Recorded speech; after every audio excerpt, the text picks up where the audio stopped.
ఒకటి చొప్పున 3 టర్మ్స్ లో 3 రాజ్యసభలు వస్తాయి మనకి, అందులో భాగంగా తీసుకున్నామని చెప్పారు. ఇప్పుడు ఒక రాజ్యసభ వచ్చిందని, రెండో తెరాజు వస్తే అది కాస్త తెలుగుదేశం వాళ్ళకి ఇచ్చి జనసేన అని చెప్తున్నారు. అంటే నెక్స్ట్ ట్రిప్ 2 సార్లు కూడా అదే వస్తారన్నమాట. అట్లాగే వస్తుంది వీళ్ళకి. బీజేపీకి ఇక ఇవ్వరన్నమాట. అది అది అర్థం.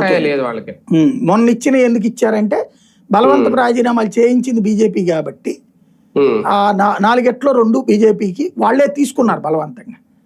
రెండప్పుడు బీజేపీ వాళ్ళు తెలుగుదేశానికి ఇచ్చారు. ఇచ్చుకున్న ఆయన పుచ్చుకున్నారు, ఇచ్చుకోలేదు ఆయన.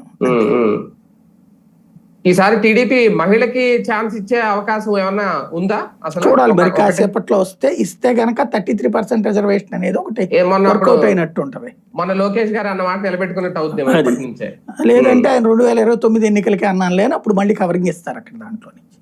అవును అవును. లిస్ట్ ఏది ఏమైనా డామినేషన్ లేదంటే పై చేయో అగ్రస్థానం టీడీపీదే ఈ కూటమిలో, ఇంకంతేగా.